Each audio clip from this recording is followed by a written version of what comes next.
সালামু আলাইকুম। আমি মোহাম্মদ ফরিদ হোসেন। আমি আজকে তোমাদের জন্য নিয়ে এসেছি নতুন ক্যারিকুলামের পরিমাপে ত্রিকোণমিতি। তো চলো শুরু করা যাক। তো ত্রিকোণমিতি বোঝার আগে আমাদের আসলে ত্রিভুজ সম্পর্কে একটু ভালো জানতে হবে। তো আমরা প্রথমে যদিও সংজ্ঞাটা ছোটবেলা থেকে তোমরা পড়ছো, তারপরেও যেহেতু আমি ধরে নিব তোমরা কিছুই জানো না এমন ভেবে পড়াবো আর কি। তো ত্রিভুজ কাকে বলে? আমরা জানি তিনটি বাহু দ্বারা সীমাবদ্ধ ক্ষেত্রকে ত্রিভুজ বলে। তিনটি বাহু দ্বারা, আচ্ছা আমরা এখানে এই বাহুর জায়গায় একটা নতুন কথা লিখবো। এটা হচ্ছে ধার। আচ্ছা, তো তিনটি বাহু দ্বারা সীমাবদ্ধ বা তিনটি ধার দ্বারা সীমাবদ্ধ ক্ষেত্রকে ত্রিভুজ বলে। আচ্ছা,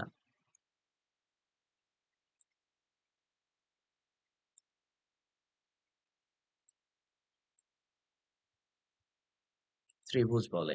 তো আমরা যদি একটা ত্রিভুজ আঁকি, তো এটা হচ্ছে আমাদের একটা ত্রিভুজ। আচ্ছা, আমরা জানি যে ত্রিভুজটা যদি নামকরণ করি, ত্রিভুজের আছে তিনটা কোণ, তিনটা বাহু। এইটা হচ্ছে প্রথম কোণ আমরা ধরে নিলাম, এইটা দ্বিতীয় কোণ, এইটা তৃতীয় কোণ। ত্রিভুজের আছে তিনটা বাহু, তিনটা কোণ আছে এবং তিনটা বাহু আছে। আমরা এটাকে একটা বাহু বা ধার বলতে পারবো। এইটা বাহু বা ধার। আচ্ছা, এরকম ভাবে এইটা একটা বাহু বা ধার, এইটা একটা বাহু বা ধার। তো আসলে আমরা না নবম দশম শ্রেণীর ত্রিকোণমিতিতে যেটা পড়বো, এটা ম্যাক্সিমাম ক্ষেত্রে আমাদের হবে সমকোণী ত্রিভুজ। তো আমরা যদি একটা সমকোণী ত্রিভুজ এখানে ড্র করি, আমরা জানি যে ত্রিভুজের একটি কোণ সমকোণ এবং অপর দুটি কোণ সূক্ষ্মকোণ, একে সমকোণী ত্রিভুজ বলে। তো এইটা হচ্ছে আমাদের সমকোণ, মাথায় রাখতে হবে। এটি হচ্ছে সমকোণ বা 90 ডিগ্রি। আচ্ছা, সমকোণ বা 90 ডিগ্রি। এবং এইটাও হচ্ছে আমাদের সূক্ষ্মকোণ হবে। আচ্ছা, এটাও আমাদের সূক্ষ্মকোণ হবে, এই কোণটাও আমাদের সূক্ষ্মকোণ হবে। নবম দশম শ্রেণীর সিলেবাসে ত্রিকোণমিতি বলতে আমরা শুধুমাত্র সমকোণী ত্রিভুজে ত্রিকোণমিতিটা অ্যাপ্লাই করব, অন্য কোনো ক্ষেত্রে এটা প্রযোজ্য না। তো আমরা হচ্ছে সমকোণী ত্রিভুজটা দেখলাম। তো এইবার আসি ত্রিকোণমিতি আসলে ফুল মিনিংটা যদি আমরা দেখি যে ত্রিকোণমিতি আসলে কি বলছে। আচ্ছা, আমরা ত্রিকোণমিতি ওয়ার্ডটাকে ভাঙবো।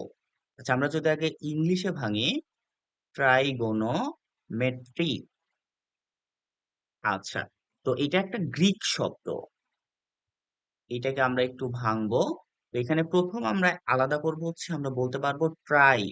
আচ্ছা, এখানে প্রথম শব্দটা আছে হচ্ছে ট্রাই। আমরা জানি গ্রিক শব্দ ট্রাই মানে হচ্ছে তিন। এরপরে গণর এই অংশটাকে আমরা সেপারেট করে আমরা গণ পর্যন্ত নিব। That means GON। গণ মানে হচ্ছে ধার। আর আমরা জানি যে ধারের অপর নাম হচ্ছে বাহু। আচ্ছা, এইবার আসি মেট্রি। এটা আসলে আসছে মেট্রন থেকে। মেট্রন শব্দের অর্থ হচ্ছে পরিমাপ। তো এইখান থেকে বোঝা যাচ্ছে যে ত্রিকোণমিতি আসলে তিন বাহুর পরিমাপ নিয়ে আলোচনা করে, কোন বাহুর মান কত হবে, এক কথায় বাহুগুলা বা ধারের গুলার পরিমাপ। আর আমরা যদি বাংলা শব্দটাকে একটু বিশ্লেষণ করি, বাংলাতে এটাকে বলা হয় ত্রিকোণমিতি। ত্রিকোণমিতি। তো এইটাকে যদি আমরা একটু ভাঙি, তাহলে এখানে আমরা লিখতে পারবো ত্রি। ত্রি মানে আমরা জানি হচ্ছে তিন। কোণ, কোণ মানে তো হচ্ছে বোঝাই যাচ্ছে যে দুইটি বাহু দ্বারা সীমাবদ্ধ যে উৎপন্ন হয়, যেমন এইখানে একটা বাহু আছে, এইখানে একটা বাহু আছে, এইখানে কোণ উৎপন্ন হচ্ছে, এটাকে আমরা একটা কোণ বলতে পারবো। আর মিতি মানে হচ্ছে পরিমাপ। তো আসলে ত্রিকোণমিতি দ্বারা বোঝাচ্ছে, আমরা সহজ কথা যদি বলতে পারি, ত্রিভুজের তিনটা বাহুর সাথে কোণের সম্পর্ক আছে। বাহুর সাথে কোণের যে সম্পর্ক নিয়ে যেটা আলোচনা করা হবে, এটাকে আমরা বলবো ত্রিকোণমিতি। অর্থাৎ ত্রিভুজের বাহুর সাথে কোণের সম্পর্ক নিয়ে যে গণিতের যে শাখা আলোচনা করে, সেই শাখাটাই হচ্ছে আমাদের ত্রিকোণমিতি। তো আসলে ত্রিকোণমিতি কিভাবে অ্যাপ্লাই হয় আমরা সেটা যদি একটু দেখি। প্রাচীনকালে মানুষ, আহ ধরা যাক এইটা একটা নদী, এটা একটা নদী। নদীর এই পারে একজন লোক দাঁড়ায় আছে এবং অপর পারে একটা গাছ আছে। তো এই প্রাচীনকালের লোকজনরা এরকম গাছের শীর্ষের দিকে তাকাইতো। এখান থেকে গাছের শীর্ষর দিকে তাকায় এখানে একটা অনুমান করতো যে কত ডিগ্রি কোণ হইছে, অর্থাৎ নদীর এই পারে দাঁড়াইয়া গাছের উচ্চতা কত এটা মাপা যাইতো ত্রিকোণমিতিতে। আমরা পরবর্তীতে আমাদের আহ প্রবলেম গুলার মধ্যে দেখবো যে কিভাবে এই কাজটা করা যায়। অথবা এইখানে একটা গাছ আছে, এইখানে আমরা ধরে নিচ্ছি এখানে একটা গাছ আছে, এই গাছের ছায়া পড়ছে এখানে। আচ্ছা, এখানে গাছের ছায়া পড়ছে, ছায়া হতে গাছের উচ্চতা নির্ণয় করতে পারবো আমরা। প্রথমে আমরা দেখলাম যে একটা প্রয়োগ হতে পারে যে নদীর এপারে দাঁড়িয়ে ওইদিকে গাছের উচ্চতা কত, অথবা গাছের উচ্চতা থেকে নদীর পাড়ের প্রস্থ কত এটাও নির্ণয় করা সম্ভব। আরেকটা দেখলাম ছায়া হতে গাছের দৈর্ঘ্য নির্ণয়, ছায়া হতে গাছের দৈর্ঘ্য নির্ণয়। ধরো এমন একটা গাছ যে গাছ আসলে ওঠা সম্ভব না, উঠে মাপা সম্ভব না, সেখান থেকে গাছের ছায়া থেকেও গাছের দৈর্ঘ্য নির্ণয় করা যাবে। আচ্ছা, আমরা যদি অন্য কোনো ক্ষেত্রে দেখি যে এমন অবস্থা হয়ে গেছে, ধরো একটা ইলেকট্রিক পুল যেটাকে আমরা খুঁটি বলি, খুঁটির এইখানে ভেঙে গেছে। তো আমরা ধরো উপরের অংশ আমরা যদি কোণের মাধ্যমে চিন্তা করি, তাহলে আমরা এই কতটুকু উপরে ভাঙছে এইটা জানা থেকে আমরা গাছ কতটুকু ছিল অথবা কত দূরে মাটি স্পর্শ করছে, এই তথ্যগুলো থেকে আমরা সম্পূর্ণ খুঁটির দৈর্ঘ্য নির্ণয় করতে পারি। তো এগুলো আমরা আস্তে আস্তে আস্তে আস্তে দেখবো। এছাড়াও ত্রিকোণমিতি আসলে বিভিন্ন ইঞ্জিনিয়ারিং ক্ষেত্রে বা অনেক জায়গাতে এই ত্রিকোণমিতির অ্যাপ্লাই করা হয়। তো এই হচ্ছে আপাতত ত্রিকোণমিতি আসলে কি, তো আমরা ধারাবাহিকভাবে আস্তে আস্তে দেখব। তো ত্রিকোণমিতি আসলে আমরা বলতে বুঝবো হচ্ছে তিনটা কোণ এবং তিনটা বাহুর মধ্যে যে সম্পর্ক, সেই সম্পর্ক নিয়ে গণিতে যে শাখা আলোচনা করছে তাকে আমরা বলবো ত্রিকোণমিতি। তো আসলে ত্রিকোণমিতি বুঝতে গেলে সর্বপ্রথম আমাদের যেটা জানতে হবে এটা হচ্ছে সমকোণী ত্রিভুজের ডিটেলস জানতে হবে। আচ্ছা, তো আমরা এখানে দেখি সমকোণী ত্রিভুজ, সমকোণী ত্রিভুজ। আচ্ছা, তো আমরা দেখলাম যে ত্রিভুজের একটি কোণ সমকোণ এবং অপর দুইটি কোণ সূক্ষ্মকোণ, যে ত্রিভুজের একটি কোণ সমকোণ এবং অপর দুটি কোণ সূক্ষ্মকোণ। আচ্ছা, দুটি কোণ সূক্ষ্মকোণ। সূক্ষ্মকোণের সংজ্ঞা আমরা কি জানি যে 0 ডিগ্রি অপেক্ষা বড় আর 90 ডিগ্রি অপেক্ষা ছোট কোণকে আমরা বলি সূক্ষ্মকোণ। 0 ডিগ্রি অপেক্ষা বড় আর 90 ডিগ্রি অপেক্ষা ছোট, তাহলে সেই কোণটাকে আমরা বলবো সূক্ষ্মকোণ। অপর দুটি কোণ সূক্ষ্মকোণ, তাকে সমকোণী ত্রিভুজ বলে, সমকোণী ত্রিভুজ বলে।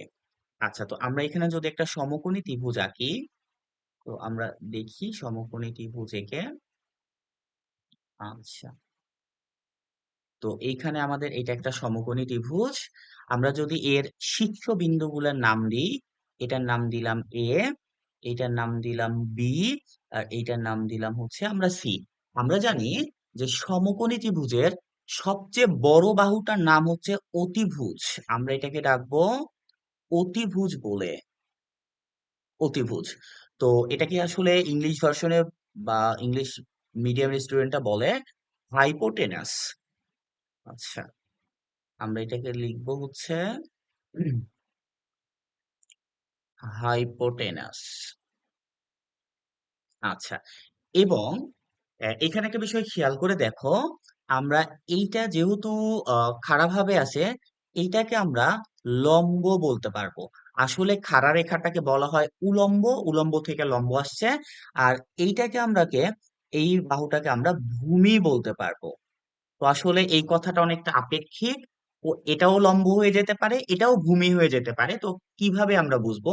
তো আপাত দৃষ্টিতে আমরা ধরে নিচ্ছি যে এইটা হচ্ছে ভূমি, এটা হচ্ছে লম্ব। আসলে কিসের উপর নির্ভর করবে একটু পরেই দেখবা। তো আমরা হচ্ছে আসলে আহ গ্রিক শব্দ যেগুলো আছে এগুলো একটু দেখি, যে গ্রিক কিছু বর্ণ আছে। আচ্ছা, গ্রিক বর্ণ কি কি? গ্রিক বর্ণ আমাদের গণিতে ব্যবহার করা হয়, এই চিহ্নটাকে বলা হয় আলফা। আচ্ছা, এইটাকে বলা হয় বিটা। আচ্ছা, এরপর এইরকম চিহ্ন যেটা আছে এইটাকে বলা হয় গামা। আচ্ছা, তারপরে দেখবা এইরকম একটা চিহ্ন আছে, এইটাকে বলা হয় থিটা, বা কেউ কেউ এটাকে থেটা বলে। আচ্ছা, থিটা। এরপরে আছে এইরকম চিহ্ন যদি থাকে, এটাকে বলা হয় ফাই। আচ্ছা, যদি দেখো এইরকম চিহ্ন আছে, এটাকে বলা হয় সাই। আর এরকম চিহ্ন থাকলে এটাকে বলা হয় এপসাইলন। সাইলন। তো এই শব্দগুলো আসলে একটু জেনে থাকার প্রয়োজন হয়। তো এই শব্দগুলো সাধারণত কোন প্রকাশ করার জন্য ব্যবহার করা হয়? তাহলে আমরা লিখি, এগুলো আমাদের নির্ভর করবে হচ্ছে মূলত কোন প্রকাশের জন্য এই প্রতীকগুলা ব্যবহার করা হয়। আচ্ছা, আমরা লিখি কোন প্রকাশের জন্য ব্যবহৃত প্রতীক। আচ্ছা, তো আমরা যদি বলি, আচ্ছা এটা ভূমি আর লম্ব একটু মুছে দিই কারণ এটা আসলে সময়ের সাথে সাথে আপেক্ষিক। তো আমরা যদি বলি এইখানে সি বিন্দুতে যে কোণটা উৎপন্ন হয়েছে, এইটাকে আমরা থিটা দ্বারা প্রকাশ করছি। মানে এই কোণটাকে থিটা দ্বারা প্রকাশ করছি। এটা কোনো কোনো কোনো কোনো প্রশ্নে দেখবে এটাকে আলফা দ্বারা প্রকাশ করছে, এটাকে গামা দ্বারা প্রকাশ করছে, এটাকে ফাই দ্বারা প্রকাশ করছে, এটাকে সাই দ্বারা প্রকাশ করছে। মানে এইখানে যে যে কোণটুকু হয়েছে, এই কোণটার পরিমাপকে আমরা বলছি আলফা। এটা হতে পারে 30 ডিগ্রি, 40 ডিগ্রি, 50 ডিগ্রি, যে কোনো কিছু হতে পারে। তো এইটা যদি আলফা হয়, একটা কথা মনে রাখবা, যে সমকোণী ত্রিভুজের সবচেয়ে বড় বাহু অতিভুজ, এটা নিয়ে কোনো প্রশ্ন নাই। এখানে যে বাহুগুলো থাকবে এর মধ্যে সবচেয়ে বড় যেটা, এটা হবে অতিভুজ, বা এইখানে যে আমাদের এসি বাহুটা আছে এটা হচ্ছে অতিভুজ। এরপরে দেখবা যে আসলে কোন কোথায় দেওয়া আছে, মানে সমকোণ ব্যতীত এরকম থেটা বা এপসাইলন নট কোন জায়গাতে দেওয়া আছে। ধরো এখানে দেওয়া আছে, তাহলে যার সাথে থেটা থাকবে, এই সূক্ষ্মকোণ দেখানো থাকবে, এইটাকে আমরা বলবো ভূমি। এটা হবে ভূমি। যেহেতু এইখানে সূক্ষ্মকোণ দেখানো নাই, সুতরাং এর নাম হবে লম্ব। তো ভূমিকে আসলে বইগুলাতে অধিকাংশ ক্ষেত্রে সন্নিহিত বাহু লেখা থাকে, যেটাকে আমরা বলি অ্যাডজাসেন্ট সাইড, সন্নিহিত বাহু। আর লম্বকে অপর নামে ডাকা হয় হচ্ছে বিপরীত বাহু। আচ্ছা, এটাকে বলা হচ্ছে বিপরীত বাহু। বিপরীত বাহু বলার যৌক্তিকতা কি দেখো, এইখানে যদি সূক্ষ্মকোণ থাকে, এর ঠিক উল্টা দিকে অবস্থিত, মানে ঠিক বিপরীত দিকে অবস্থিত। যেহেতু ওই বাহুটা বিপরীত দিকে অবস্থিত, সুতরাং আমরা ওইটাকে বলতে পারবো বিপরীত বাহু। তাহলে আমরা দেখলাম যে সমকোণী ত্রিভুজের তিনটা বাহু আছে। সবচেয়ে বড় যেটা, আমরা অতিভুজকে বলছি সবচেয়ে বড়, সবচেয়ে বড় বাহুকে আমরা বলতে পারবো অতিভুজ। এবং যেইখানে সূক্ষ্মকোণ দেওয়া থাকবে এইটা হবে হচ্ছে ভূমি, এবং যেখানে সূক্ষ্মকোণ থাকবে না এটা হচ্ছে লম্ব। তো দেখা যাক এরকম কিছু এক্সাম্পল আমরা কোণ চেঞ্জ করে দিয়ে দিয়ে দেখবো। এইখানে আমরা বিভিন্ন ত্রিভুজ নিব। আচ্ছা, তো দেখা যাক,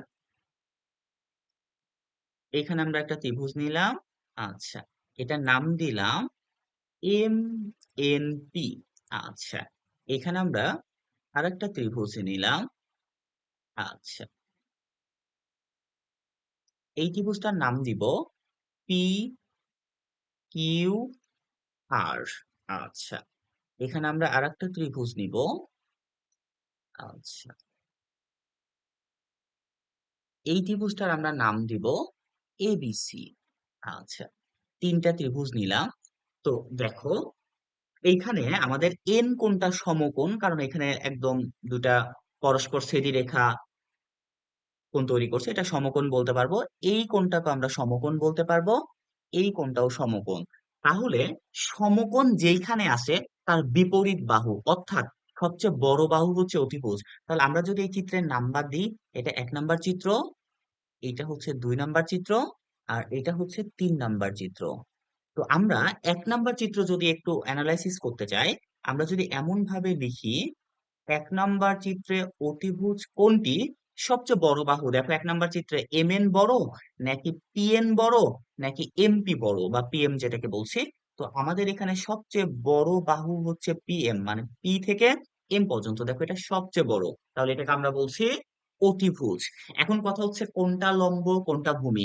আমি কি কোথাও সূক্ষ্মকোণ দেখাইছি এইখানে নাকি এইখানে? না, তাহলে সরাসরি বলা যাবে না।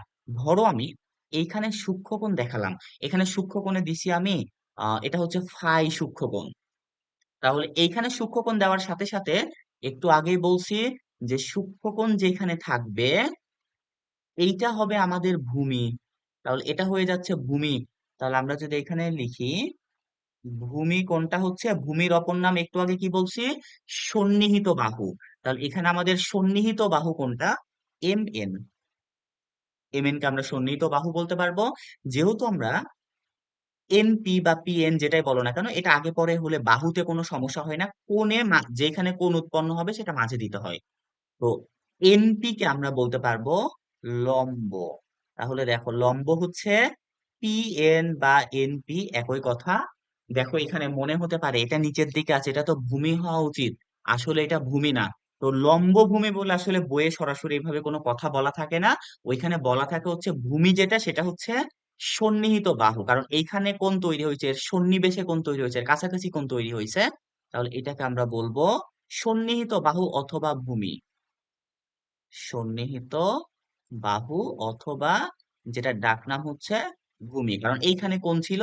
এটাকে আমরা বলবো বিপরীত বাহু অথবা লম্ব। তো দেখা যাক এইখানে আমরা এই জায়গাতে দিব হচ্ছে থেটা। তাহলে এইবার দেখো খুব সহজেই বলা সম্ভব, এইখানে যদি থেটা হয়, অতিভুজ নিয়ে তো আসলে আমাদের কোনো দ্বিধার কোনো কিছুই নাই। অতিভুজ হবে হচ্ছে পি আর। কেন পি আর? দেখো এইখানে পি আর আর এটা হচ্ছে সবচেয়ে বড় বাহু, তাহলে এটা অতিভুজ পি আর। এবার আমরা যদি এখানে ভূমি বলি, ভূমি কোনটা?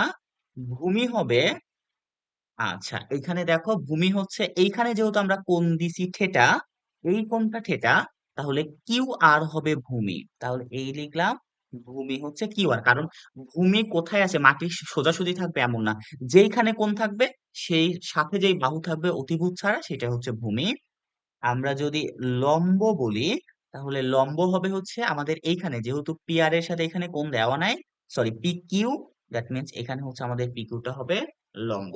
এবার এখানে আসি, তো এই চিত্রতে আমি একসাথে দুইটাই দিব, দেখি কি হয়।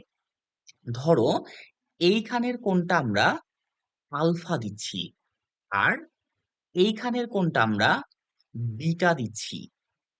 ঠিক আছে? তো আমরা এখানে একটা ত্রিভুজে দুইটা কোণ দেওয়া আছে। তো আমরা প্রথমে লিখব বিটা কোণের জন্য, মানে বিটা, ধরো বিটা কোণ যখন চিন্তা করবা তখন মনে করবা এখানকার আলফা নাই, বিটা কোণের জন্য। তো যেই কোণের জন্য নির্ণয় করা হোক না কেন অতিভুজ আসলে তো চেঞ্জ হওয়ার কোনো কিছুই নাই। তাহলে আমরা এখানে অতিভুজ বলতে পারবো সবচেয়ে বড় বাহু হচ্ছে আমাদের এখানে এসি। এখানে এ হতে সি পর্যন্ত হচ্ছে সবচেয়ে বড়। আচ্ছা এইবার আমরা কিন্তু প্রথমে বিটা কোণের জন্য নিছি, তাহলে আমরা কি বললাম, বিটা কোণ যখন আমরা বিবেচনা করব তখন আমরা এখানে আলফা মুছে দিব। তাহলে আলফা যদি মুছে দিই তাহলে আমাদের এইখানে এবি হবে ভূমি, কারণ এবির সাথে কোণ দেওয়া আছে। তাহলে আমরা এখানে লিখতে পারবো ভূমি হবে হচ্ছে আমাদের এবি, এবং লম্ব হবে হচ্ছে যেহেতু বিসির এখানে সি বিন্দুতে কোণ নাই, সুতরাং আমাদের এটা হবে বিসি। একই ত্রিভুজ, ত্রিভুজ চেঞ্জ করলাম না। এইবার মনে করো এইখানে আছে আলফা, মানে আমরা এবার ক্যালকুলেশন করব আলফা কোণের জন্য। তাহলে তোমরা যখন আলফা কোণের জন্য প্রবলেম সলভ করবা তখন বিটাকে মনে মনে মুছে দিবা, ধরবা বিটা বলে কোনো কিছু নাই, বা ওটা মনে করো ওখানে আমরা কোনো দাগই দিই নাই এমন ভাবে চিন্তা করবা। তাহলে আলফা কোণের জন্য অতিভুজ নিয়ে তো কথা একই, অতিভুজ একই থাকবে কারণ সবচেয়ে বড় যেটা এটা এসি সেমি থাকবে। এইবার আসি, আমরা আলফা কোণের জন্য যদি ভূমি নির্ণয় করি তাহলে আলফা কোণের জন্য ভূমি হবে, অবশ্যই ভূমি হবে বিসি, কারণ আলফার সাথে যেটা আছে এই বাহুটা হচ্ছে বিসি, এটা হচ্ছে ভূমি।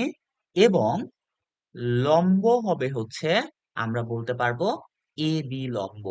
আচ্ছা, তো এই হচ্ছে আমরা যে কোনো সমকোণী ত্রিভুজ দেখার পরে আমরা যেন সেখান থেকে লম্ব, ভূমি, অতিভুজ খুব সহজেই বের করতে পারি। আচ্ছা, এইবার ত্রিভুজ একটু চেঞ্জ করে দিব, একটু আলাদা করে দিব। আচ্ছা, কেমন? ধরো এইভাবে আছে ত্রিভুজ।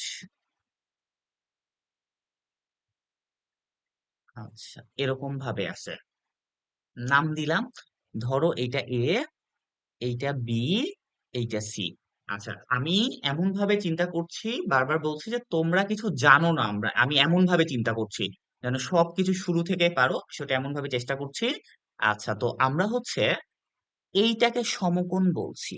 তো এইটা যদি সমকোণ হয়, আর আমরা বিবেচনা করব এইটাকে আমরা থেটা দ্বারা প্রকাশ করছি, মানে সূক্ষ্মকোণ আমাদের এইটা, তাহলে দেখি এখানে অতিভুজ কোনটা হবে? অতিভুজ। আচ্ছা, দেখো এখানে চোখের সামনে বোঝা যাচ্ছে যে সবচেয়ে বড় বাহু বিসি, তাহলে এখানে অতিভুজ হবে বিসি। অন্যভাবে যদি চিন্তা করতে চাও যে এই সমকোণ যেখানে থাকবে ঠিক বিপরীত দিকে থাকবে অতিভুজ। আচ্ছা, এইবার যদি আমরা বলি এখানে লম্ব কোনটা, তাহলে দেখো খুব সহজ ব্যাপার। যেহেতু এইখানে কোণ দেওয়া আছে, তাহলে এটার উল্টা দিকে যে থাকবে সে লম্ব, যার সাথে কোণ থাকবে না। তাহলে এখানে লম্ব হবে এ বি, এবং এখানে ভূমি হবে হচ্ছে এসি। আচ্ছা, ভূমি হচ্ছে এসি। আচ্ছা, তাহলে আমরা এখান থেকে এমন করতে পারি, বা অনেক সময় এ ধরনের কোশ্চেন জিজ্ঞেস করতে পারে। ধরো সে এইখানে দেওয়া আছে হচ্ছে 3। আচ্ছা, এটা যেহেতু এটা বড় হয়ে আছে, একটু ভ্যালু চেঞ্জ করি, যুক্তিসঙ্গত কোনো ভ্যালু দিই। আচ্ছা, এইটা হচ্ছে 4 দেওয়া আছে ধরে নাও, এইটা দেওয়া আছে হচ্ছে 3, এইটা হচ্ছে 5। যেটা 5 কেমনে আসবে আমি একটু পরে বের করে দেখাবো। তখন আমরা যদি এখান থেকে হঠাৎ করে মানে তোমাকে এরকম জিজ্ঞেস করা হয় যে এখানে অতিভুজ কোনটা, তুমি বলবা অতিভুজের মান 5। আচ্ছা, ধরো এগুলো সেন্টিমিটারে আছে, এটা 3 সেন্টিমিটার, 5 সেন্টিমিটার, এটা 3 সেন্টিমিটার, এটা হচ্ছে 4 সেন্টিমিটার। তাহলে আমরা এখানে বলবো অতিভুজ 5 সেন্টিমিটার। এবির ভ্যালু কত হবে?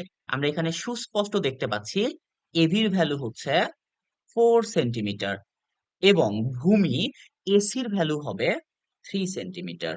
আচ্ছা, তো এখান থেকে আমরা আগাতে পারবো। এইবার দেখি, আমাদের টার্গেট থাকবে কোনো একটা সমকোণী ত্রিভুজের দুটি বাহু দেওয়া আছে, অপর বাহুর মান বের করব।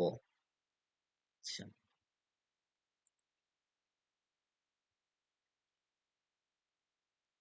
দেখি, আমাদের হেডিং হচ্ছে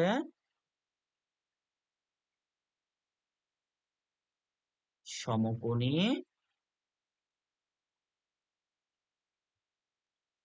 ত্রিভুজের, আচ্ছা,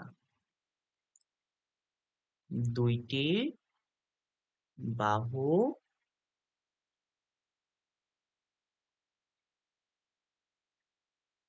দেওয়া থাকলে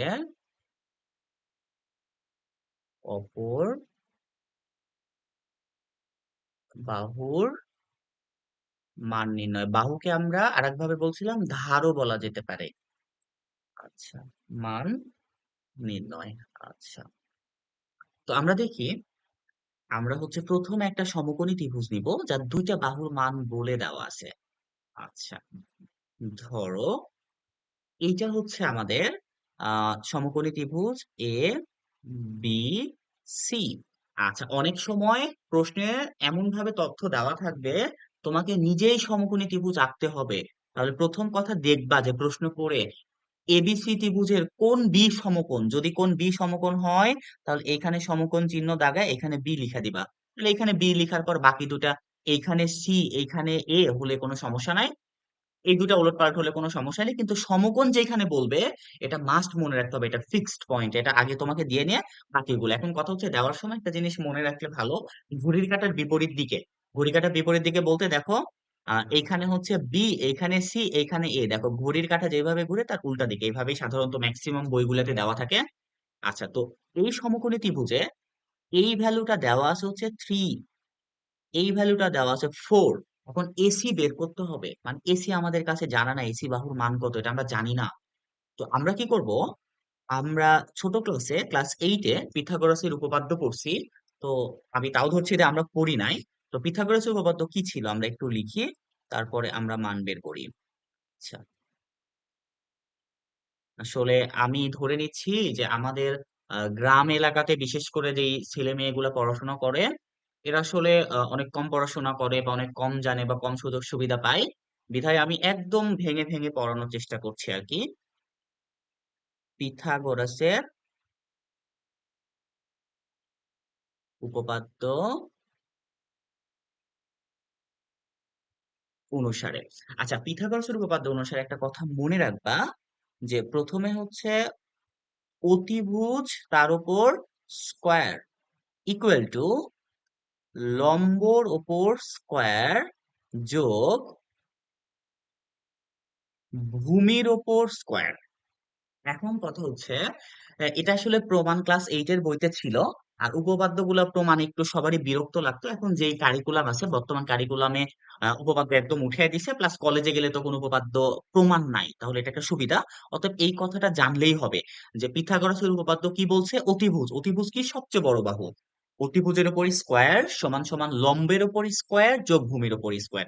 তো এই ত্রিভুজে যদি আমরা পিথাগোরাসের উপপাদ্য লিখি, আমাদের অতিভুজ এখানে এসি সবচেয়ে বড় বাহু, তাহলে আমরা এখানে লিখতে পারবো এসি স্কোয়ার ইকুয়াল টু, এখানে লম্বকে, এখানে কোনো সমকোণ কোথাও দেখানো হয়নি, তাহলে আমরা এবি কে লম্ব ধরে নিব। এই হচ্ছে এবি স্কোয়ার যোগ বিসি স্কোয়ার, ভূমি হচ্ছে আমাদের বিসি তার উপর স্কোয়ার। এখন দেখবা যে আমি বের করতে বলছি কোনটার ভ্যালু, তোমাকে বের করতে হবে এসির ভ্যালু। তাহলে আমরা সমীকরণ সলভ করার নিয়ম অনুসারে জানি যে আমরা যেটার মান বের করব সেটা সব সময় লেফট সাইডে থাকতে হবে, অর্থাৎ বামে থাকতে হবে। আমরা এসির মান বের করব, দেখো এখানে এসি বামে আছে, তাহলে আমরা এখানে সরাসরি যদি লিখি এসি ইকুয়াল টু, আমরা এরকম লিখতে পারবো রুট ওভার, মানে এই স্কোয়ারটা অপর দিকে রুট করে দিব। এখানে রুট দিলে কোথাও প্লাস মাইনাস দিতে হয়, কিন্তু যেহেতু এই এসি একটা বাহু, বাহু কখনো ঋণাত্মক হয় না। আমি এখানে লিখে দিচ্ছি বাহু কখনো ঋণাত্মক হয় না। আচ্ছা, অনেকের এই ধারণাটাও আনক্লিয়ার হতে পারে যে রুট আসলে এখানে স্কোয়ার অপর দিকে গেলে রুট হচ্ছে, ঠিক আছে, কিন্তু প্লাস মাইনাস আসলে কি হচ্ছে, এসি স্কোয়ার ইকুয়াল টু, সে ধরো এখানে আছে হচ্ছে এক্স, তাহলে আমরা যখন এসি বের করব, আসলে নিয়ম হচ্ছে এই দিকে যখন রুট করা হবে তখন রুটের আগে, কোনো কিছু রুট করার আগে অবশ্যই প্লাস মাইনাস দিতে হবে ইকুয়াল টু এক্স। এখন কেন প্লাস মাইনাস দিব দেখো, ধরো, আচ্ছা এখানে আমরা প্লাস এক্স নিলাম, প্লাস রুট এক্স, এটার উপর স্কোয়ার করো, দেখো এক্স আসে, কারণ আমরা জানি স্কোয়ার আর রুট কেটে যায় সব সময়, এই স্কোয়ার আর রুট কেটে যাবে। অনুরূপ ভাবে আমরা যদি দেখি মাইনাস রুট এক্স, এটার উপরও স্কোয়ার করে দেখো, তাও এক্স আসবে। অর্থাৎ একটা কথা এখানে মনে রাখবা যে যদি কোথাও স্কোয়ার থাকে, ধরো এক্স স্কোয়ার ইকুয়াল টু 4, তারপর এখানে আমরা দেখবো যে এক্স ইকুয়াল টু যখনই রুট করে দিব 4, তার আগে আমরা প্লাস মাইনাস দিব। তবে মনে রাখবা এটা যদি বাহু হয়, বাহু কখনো ঋণাত্মক হয় না। মানে ধরো এমন চিন্তা করো, বিষয়টা এমন, এটা একটা স্কেল, এটা একটা স্কেল, স্কেলের এরকম মান থাকে, ধরো এখানে আছে, এটা ধরো আমাদের 5। তো একটা বিষয় খেয়াল করো, এই স্কেল ধরো ছোট হতে হতে হতে হতে হতে শূন্য হয়ে গেছে। এটা কি এমন হতে পারে যে নেগেটিভ হয়ে গেছে, মানে একটা ধরো আটটার মধ্যে ঢুকে গেছে এরকম কখনো? এটা অসম্ভব। অর্থাৎ দৈর্ঘ্য কখনো ঋণাত্মক হয় না। কি কি ঋণাত্মক হয় না, এটার যদি একটা লিস্ট দিই আমি, দেখো যেটা সবচেয়ে বেশি, আমরা এটা মাথায় রাখবো যে ঋণাত্মক হয় না,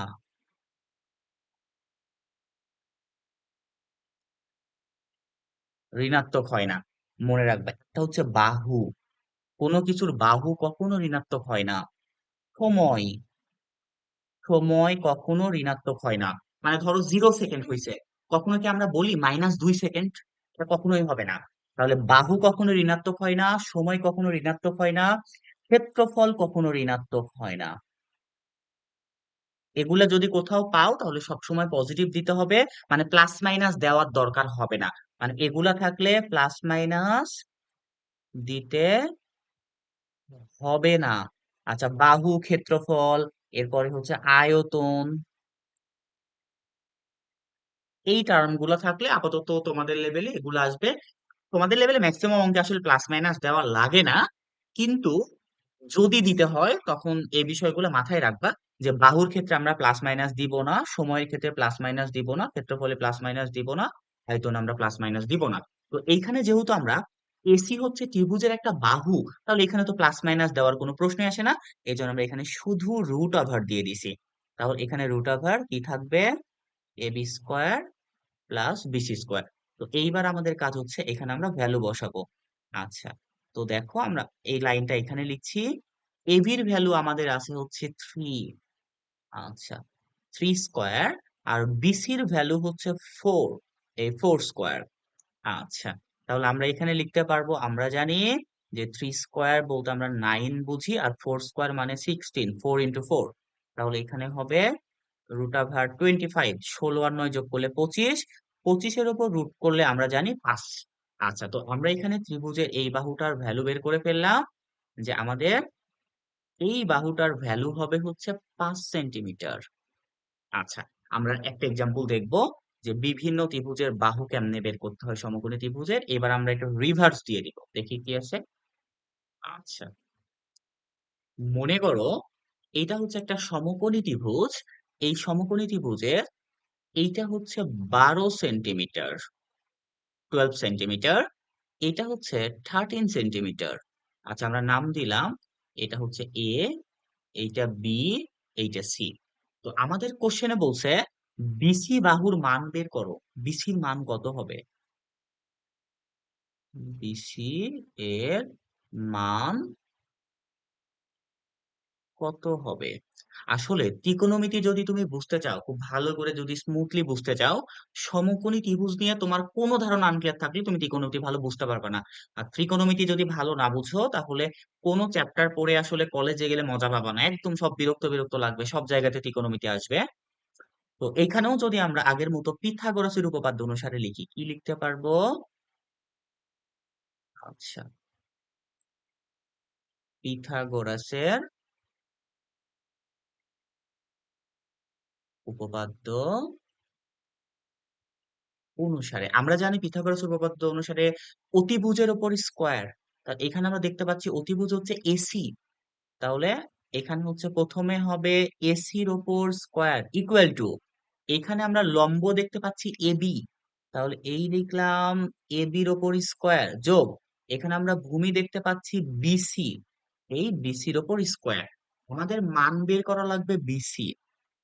তো আমরা একটু আগে বলছি যে যেটার মান বের করব সেই অংশটা অলওয়েজ বাম দিকে হতে হবে। তাহলে আমরা এই পুরা পক্ষটাকে, মানে মনে করো দাঁড়িপাল্লার বাম দিকের অংশকে আমরা ডান দিকে নিয়ে যাব, সম্পূর্ণ এবি স্কোয়ার যোগ BC square equal to AC square.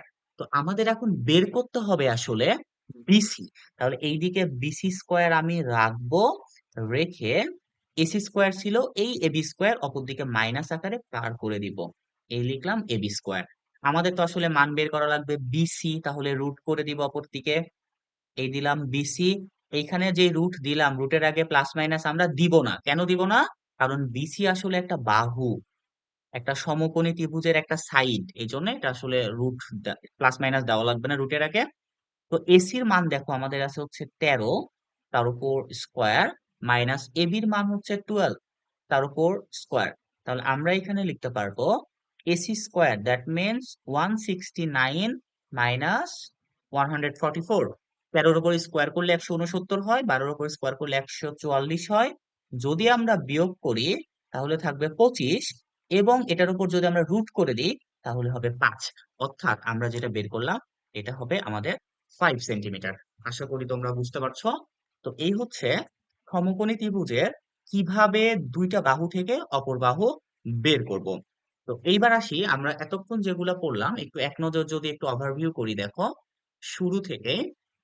তো আমরা হচ্ছে প্রথমে পড়ছি যে আসলে ত্রিকোণমিতি কি, এগুলা কোথায় থেকে আসলো, ত্রিকোণমিতির সাহায্যে কি কি করা যেতে পারে।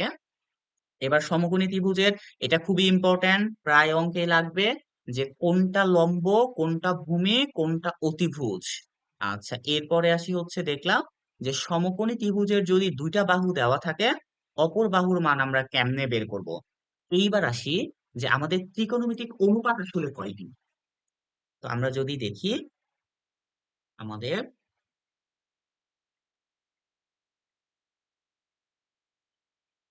ত্রিকোণমিতিক অনুপাত মোট 6টি। মোট 6টি।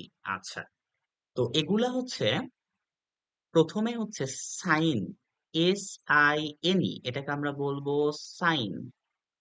আচ্ছা, এরপরে আছে হচ্ছে কোসাইন। আচ্ছা, তারপরে আছে হচ্ছে, এটাকে আমরা উচ্চারণ করব হচ্ছে কোসাইন। আচ্ছা, এটাকে আমরা সংক্ষেপে দেখবো যে কি হয়। এরপর আমাদের আছে হচ্ছে ট্যানজেন্ট।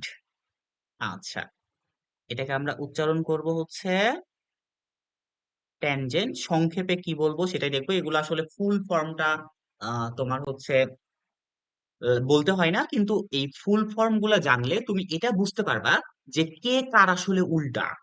দেখো, ট্যানজেন্ট, এরপর আছে হচ্ছে কোট্যানজেন্ট। কোট্যানজেন্ট। আচ্ছা, দেখো, সাইন, তারপরে কোসাইন, ট্যানজেন্ট, কোট্যানজেন্ট। আচ্ছা, এরপরে আমাদের চারটা হলো, আর দুইটা অনুপাতের মধ্যে রয়েছে সেকেন্ড। আচ্ছা, এটাকে আমরা বলছি সেকেন্ড। এরপর আরেকটা আছে হচ্ছে কোসেক্যান্ড। আচ্ছা, তো আমরা এখন দেখতে পাচ্ছি এদের আসলে সংক্ষিপ্ত রূপটা কি। সাইনকে আসলে সংক্ষেপে লেখা হয় SIN, সাইন। এটাকে আসলে মুখেও বলা হয় সাইন, এটা পড়ার সময় আমরা পড়বো, এটা হচ্ছে সাইন। আচ্ছা, কোসাইনকে সংক্ষেপে বলা হয় কস। এটাকে আমরা পড়বো হচ্ছে কস বলে জানবো। ট্যানজেন্ট, এটাকে সংক্ষেপে লেখা হয় বা অঙ্ক করার সময় আমরা লিখবো ট্যান, এটাকে আমরা উচ্চারণ করব ট্যান। আচ্ছা, এরপরে কোট্যানজেন্টকে আমরা সংক্ষেপে উচ্চারণ করব কট। কট হচ্ছে কোট্যানজেন্ট, তাহলে এটাকে আমরা বলবো হচ্ছে উচ্চারণ করব কট। সেকেন্ডকে আমরা সংক্ষেপে লিখবো হচ্ছে সেক, এটাকে আমরা উচ্চারণ করব হচ্ছে সেক। আচ্ছা, এইবার এটাকে আমরা লিখবো কোসেক, মানে এটা সেক, আর এটাকে আমরা বলছি, আচ্ছা, আচ্ছা, এটাকে আমরা উচ্চারণ করব হচ্ছে কোসেক। তবে বর্তমানে কিছু কিছু বইতে এই কোসেকটা এমন ভাবে লিখছে সি, আচ্ছা, CSC, আচ্ছা, এরকম ভাবে লিখছে। কোসেক মানে একদম সংক্ষেপে লেখার চেষ্টা করছে। তো এটা থাকলেও বুঝতে হবে যে আসলে কোসেকই আছে, ওটা প্রিন্ট মিস্টেক না, প্রায় বইগুলোতে এখন এমন করে লিখছে সংক্ষেপে। আচ্ছা, তো এখন কথা হচ্ছে এই সাইন কস ট্যান, এখানে যে ত্রিকোণমিতিক অনুপাতগুলো দেখছি, এগুলা আসলে কি, এদের কাজ কি। আচ্ছা, দেখো, আমরা ছোটবেলাতে যেমন পড়ছি যোগ, এটা একটা চিহ্ন, এটার কি আলাদা কোনো মিনিং আছে? দেখো, একটু চিন্তা করে দেখো যে যোগের আমাদের কি করতে হবে, এর আগে একটা সংখ্যা বসতে হবে 10, ধরো এর পরে একটা সংখ্যা আছে 2, তাহলে এই যোগটা তখনই কার্যকর হবে। মানে এর আগে একটা ইনপুট থাকতে হবে, মানে যেটার উপর সে তার কাজ করবে, পরেও একটা ইনপুট থাকতে হবে। এই দুইটা ইনপুট নিয়ে সে সমান সমান একটা ফলাফল বলবে, এই 12। এইটা হচ্ছে আমাদের একটা ফলাফল।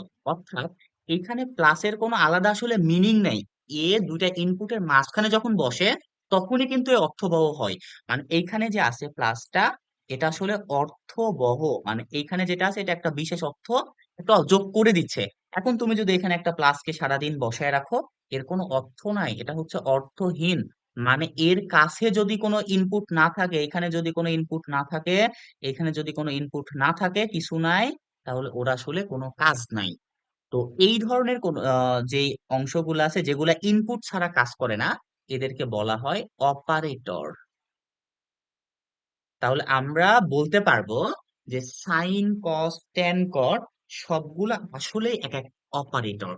এদের পরে যদি কোনো ইনপুট থাকে তখনই তাদের আসলে একটা অর্থ থাকে। যেমন আমরা এখানে লিখতে পারবো শুধু সাইন বলে কোনো কিছুর অর্থ নাই, কোনো অস্তিত্ব নাই, এর সাথে যদি থেটা থাকে তখন তার একটা অর্থ থাকবে, এবং কি থাকবে একটু পরে আমরা দেখছি। অনুরূপ ভাবে যদি আমরা কস পাই, তার সাথে যদি থেটা থাকে তারও একটা অর্থ আছে। যদি ট্যান পাই, তার সাথেও সেটা থাকলে একটা অর্থ আছে। অনুরূপ ভাবে কট থেটা, এখানে আছে হচ্ছে সেক থেটা, মানে এর সাথে সহজ কথা কোণ থাকতে হবে, মানে এমন লিখতে হবে ধরো একটা ত্রিকোণমিতিক অনুপাত, ধরো আমরা এখানে বলছি সাইন, এর সাথে কোনো একটা কোণ থাকতে হবে, তাহলেই এটা পুরাটা অর্থবহ হবে। তাছাড়া এটার আলাদা কোনো মিনিং নাই। আচ্ছা, তো আমরা দেখলাম। তো আমাদের এখানে হেডিংটা একটু ভালো করে আরেকবার একটু যদি মনোযোগ দিয়ে খেয়াল করো, ত্রিকোণমিতিক অনুপাত, আমরা এটাকে শুধু ত্রিকোণমিতি বলিনি, কিন্তু আমরা বলছি ত্রিকোণমিতিক অনুপাত। আচ্ছা, এই কথাটা যদি একটু বিশ্লেষণ করি। আচ্ছা দেখো,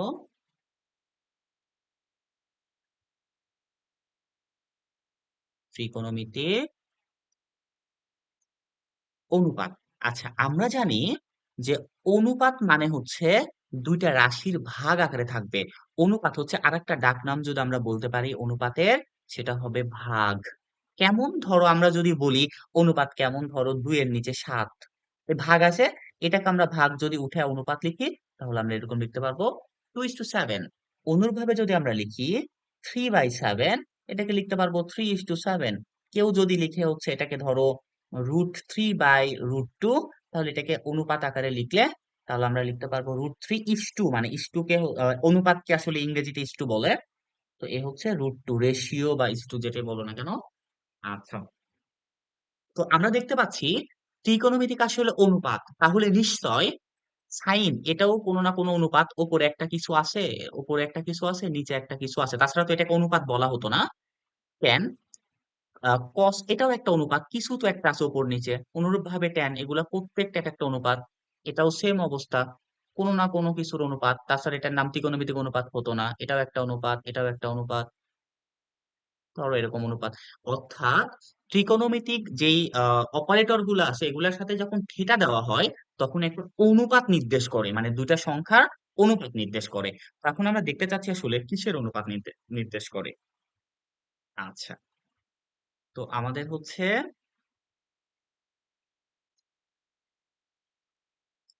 আচ্ছা, তো আমরা দেখলাম এটা একটা সমকোণী ত্রিভুজ। সমকোণী ত্রিভুজ নিয়ে আমরা শুরু থেকেই বারবার পড়াশোনা করে আসছি।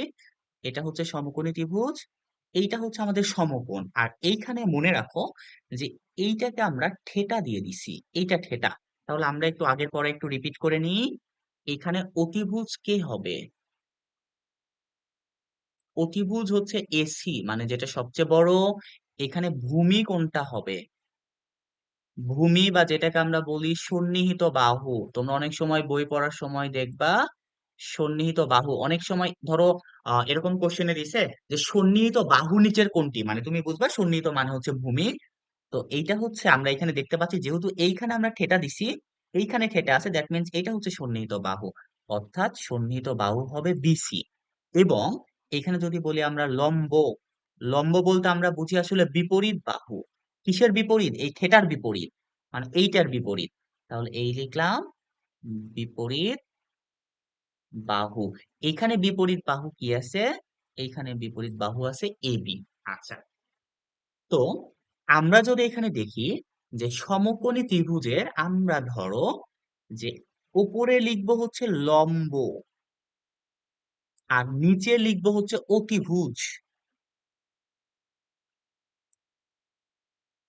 সমকোণী ত্রিভুজের আমরা যদি লম্বর মানকে অতিভুজের মান দ্বারা ভাগ করি, মানে এখানে যে মানগুলো আমরা পাচ্ছি, আমরা যদি এমন দেখি, লম্বর মান হচ্ছে আমাদের এখানে এবি আছে, এই চিত্র অনুসারে এখান থেকে দেখে নিলাম, আর অতিভুজ আছে এসি। তাহলে লম্বকে যদি অতিভুজ দ্বারা ভাগ করো, তখন যে অনুপাতটা হবে, এটাই আসলে সাইন থেটার অনুপাত। এটা আসলে সাইন থেটা। তাহলে আমরা এখানে মনে রাখবো যে সাইন থেটা হচ্ছে লম্ব বাই অতিভুজ। আচ্ছা, এটা মনে রাখার আমি একটা টেকনিক আসলে দিয়ে দিব একটু পরে। তো আমরা এখান থেকে আর একটু দেখি বাকিগুলা, তারপরে আমি এটা টেকনিক দিয়ে দিচ্ছি। এরপরে কস থিটা যদি আমরা অনুরূপ ভাবে লিখি, এটাও দুইটা বাহুর অনুপাত। অবশ্যই মনে রাখবা সমকোণী ত্রিভুজের দুইটা বাহুর অনুপাত। এটা হবে ভূমি বাই অতিভুজ। আচ্ছা, এইবার আসি যদি আমরা ট্যান থেটা লিখি, তাহলে ট্যান থেটা হবে লম্ব বাই ভূমি। আচ্ছা, তাহলে এইখান থেকে যদি আমরা আগের মতো বাহুর মাধ্যমে লিখি, ভূমি দেখো উপরে লিখে আসছি আমরা বিসি, আর অতিভুজকে লিখে রাখছি আমরা এসি। অনুরূপ ভাবে ট্যানকে যদি আমরা লিখি, তাহলে ট্যান হচ্ছে উপরে থাকবে লম্ব, দ্যাট মিনস এবি, নিচে থাকবে ভূমি, এটা হবে হচ্ছে আমাদের বিসি। আচ্ছা, তো আমরা আসলে এটা মনে রাখার জন্য কি করব, আমরা একটা ছন্দ, তিনটার জন্য তিনটা ছন্দ মনে রাখবো। প্রথম ছন্দ হচ্ছে সাগরে লবণ আছে। আমরা সবাই জানি যে সাগরের পানি হচ্ছে, সাগরের পানিতে লবণ থাকে, অর্থাৎ লবণাক্ত পানি যেটাকে বলে। সাগরে লবণ আছে, এটার ফুল মিনিং কি দেখো, এটাকে আমরা কিভাবে বিশ্লেষণ করব। সাগরে এটা দ্বারা বোঝাচ্ছে, এই দন্তা স দ্বারা বোঝাচ্ছে সাইন, সাইন নির্দেশ করছে, এসআই অর্থাৎ সাইন থেটা। আচ্ছা, তাহলে সাগরে দ্বারা বোঝাচ্ছে সাইন থেটা। লবণ, ল এর প্রথম অক্ষর ল, এইখান থেকে আমরা বলবো লম্ব। আর আসলে এই পরের অংশের মাঝখানে একটা ভাগ আছে, এখানে একটা লুকায়া ভাগ আছে বলে চিন্তা করবা। আর আছে এটা আসলে অতিভুজ বোঝাচ্ছে। দেখো আমাদের, আমরা যদি মনে রাখি সাগরে লবণ আছে, তাহলে সাইন থিটা সমান সমান আমরা বলতে পারবো লম্ব ভাগ অতিভুজ। দেখো এখানে আমরা লিখছি লম্ব ভাগ অতিভুজ। নিচেরটাকে যদি আমরা দেখি, আমরা বলবো কবরে ভূত আছে। আচ্ছা, তাহলে এই লিখি কবরে ভূত আছে, আসলে ভূত বলে কিছু নাই, কিন্তু এটা ছন্দর জন্য পড়তে হবে। এই কবরের প্রথম অক্ষর ক, দ্যাট মিনস কস থেটা। ভূ, ভূতে আসলে ভূমি। আর আতে আসলে অতিভুজ। তাহলে এইখানে আমরা বলতে পারবো যে কবরে ভূত আছে, অর্থাৎ cos θ ইকুয়াল টু ভূমি ভাগ অতিভুজ। আচ্ছা, এইবার আসি, ভূত কেমন হয় আসলে। ভূত হয় হচ্ছে টেরা লম্বা।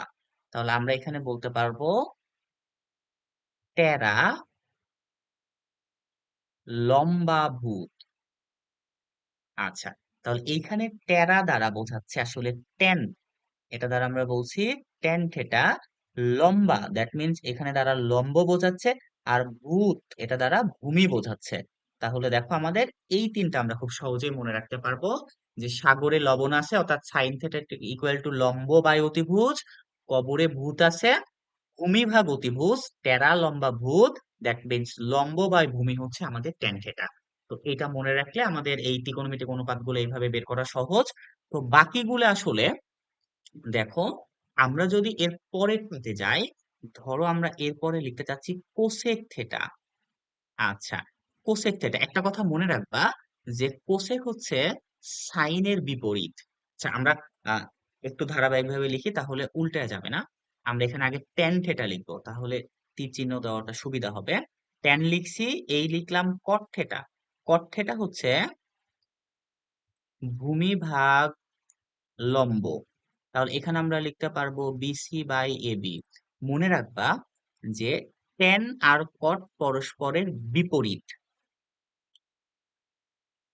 এটা হচ্ছে পরস্পরের বিপরীত। দেখো একটা বিষয়, তাহলে যদি কট আসে তুমি কি করবা, ট্যান আগে এরকম পড়বা যে টেরা লম্ব ভূত, তাহলে এটা ছিল লম্ব বাই ভূমি, তাহলে কট হবে ভূমি বাই লম্ব। তাহলে এক কথায় এটা নিচেরটা যাবে ওপরে, ওপরের অংশ আসবে নিচে, হর হবে লব, লব হবে হর। আচ্ছা, অনুরূপ ভাবে যদি আমরা এখানে কস আছে, আমরা যদি এবার সেক থেটা লিখি, আচ্ছা, তাহলে কি হবে, এই সেক থেটা ইকুয়াল টু অতিভুজ ভাগ ভূমি।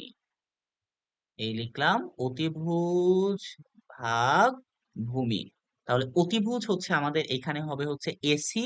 আমরা এখানে কস দেখেও বলতে পারবো, আমি বলে দিচ্ছি দেখো, যে এইখানে আমরা যে কসটা করলাম, কসের হচ্ছে উল্টা সেক। আচ্ছা, আমরা যদি একটু ভালো করে দেখাই, এটা হচ্ছে পরস্পরের উল্টা। তাহলে আমরা যদি জানি যে কবরে ভূত আছে, অর্থাৎ কস থেটা ইকুয়াল টু ভূমি ভাগ অতিভুজ, তাহলে আমরা এটাকে বলতে পারবো সেকের ক্ষেত্রে অতিভুজ ভাগ ভূমি। আচ্ছা, এইবার সবার শেষে যদি আমরা দেখি কোসেক থেটা, তাহলে সাইনের উল্টা, ওটা সাইন ছিল হচ্ছে লম্ব বাই অতিভুজ, এটা হবে হচ্ছে অতিভুজ বাই লম্ব। তাহলে আমরা এটা লিখতে পারবো এসি বাই বিসি। তাহলে এইটা হচ্ছে আমাদের পরস্পরের উল্টা, আচ্ছা বিপরীত। আচ্ছা, তো যতটুকু পড়ালাম, যদিও আমি খুব ভেঙে ভেঙে পড়ানোর চেষ্টা করছি, তো এতটুকু একটু খুব সুন্দর করে দেখার পরে আশা করি আমরা নেক্সট ক্লাসটা খুব ভালোভাবে বুঝতে পারবো। এবং প্রত্যেকটা অঙ্ক আসলে বুঝে বুঝে সলভ করতে পারবো, বা যদি একটু চেঞ্জও করে দেয় আশা করি পারবা ইনশাল্লাহ। তো আজকে এতটুকু পর্যন্তই। যদি ভালো লাগে তাহলে তোমাদের বন্ধুদের সাথে শেয়ার করতে পারো এবং সবার কাছে পৌঁছে দিতে পারো। ধন্যবাদ।